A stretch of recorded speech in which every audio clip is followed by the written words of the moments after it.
भगवान कन्हैया का सत्यजित की बेटी सत्यभामा के साथ हुआ।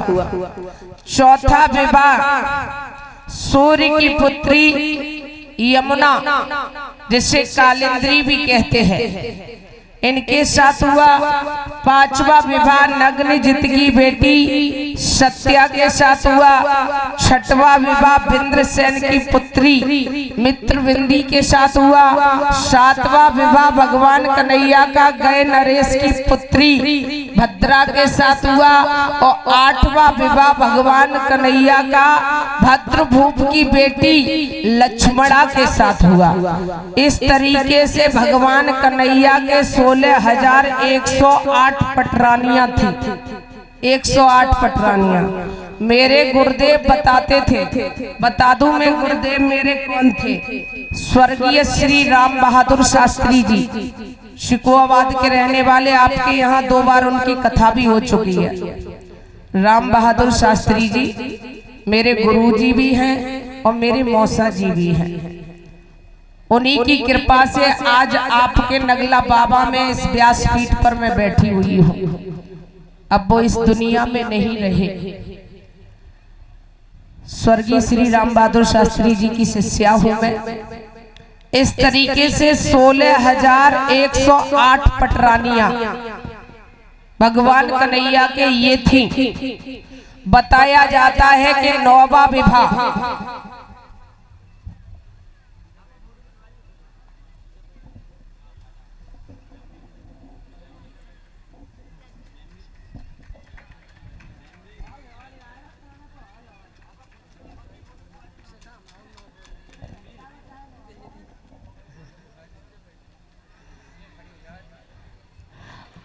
और 9वां विवाह भगवान कन्हैया का राधा जी के साथ हुआ। गुरुजी बताते थे कि 9वां विवाह भगवान कन्हैया का राधा जी के साथ हुआ। नकासुर को मार करके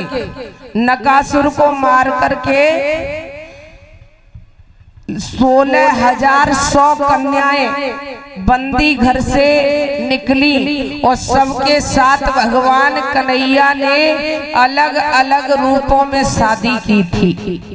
इस प्रकार से भगवान और आधा विवाह भगवान कन्हैया का कुबिजा के साथ हुआ। आधा विवाह भगवान कन्हैया का कुबिजा के साथ हुआ। इस तरीके से भगवान कन्हैया के 16,109 रानियां थी। हम तुम पे तो एक ही ना झेलते थे और भगवान कन्हैया ने इतनी कैसे झेली। अगर भगवान कन्हैया के सुदामा जी कहते थे, क्या कहते थे? अरे मित्र, अगर तेरे 32,000 होती तो कम पच जाती।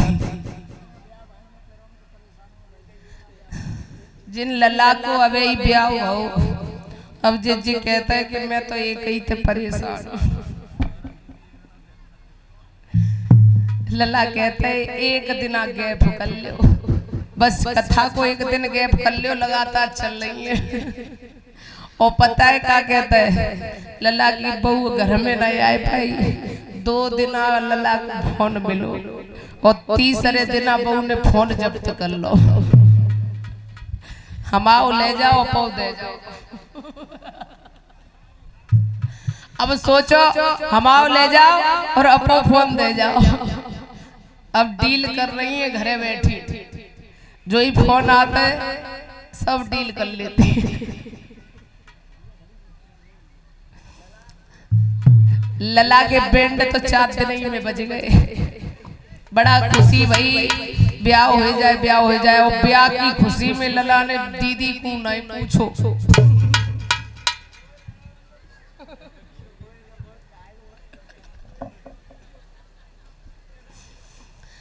देखो देवताओं सच में झूठ नहीं बोल रहे। लला को ब्याह हो, लला ने कही दीदी बारात जा रही है, पैसन की व्यवस्था रखी हो। हमने पैसन की व्यवस्था रखी। हमने सोची शायद निमंत्रण आएगो।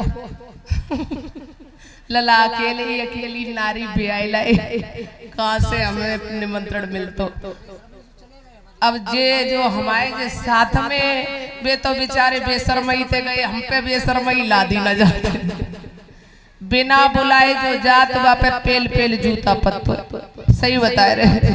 जे तो बिना बुलाए गए सो रात ही में बाजे।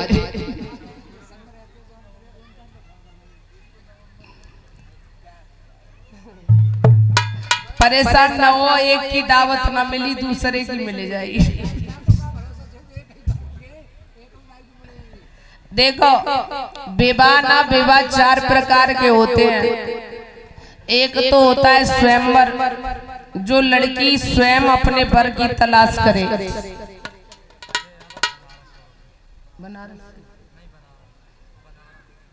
101 रुपए से सम्मानित कर रहे हैं अजय यादव बनारस से। प्रभु से प्रार्थना करते भाग्य बिहारी अपनी कृपा दृष्टि बनाए रखे, मेरी आशा और आकांक्षा है। एक लड़का था, एक लड़का, मतलब विवाह कितने प्रकार के होते? 4 प्रकार के। एक तो होता है स्वयंवर, जो लड़की स्वयं वर की तलाश करे उसे कहते हैं स्वयंवर। और दूसरा कौन सा होता है देवता? गंधर्व विवाह। आजकल लोग जिसे बोलते हैं लव मैरिज और कोर्ट मैरिज। और तीसरा होता है विवाह, विवाह बाद में बाह हो जाए उसे कहते हैं विवाह। और चौथा होता है ब्याह, 20 लाख की शादी करी और बाद में निकलेगी आहा, वो होता है ब्याह।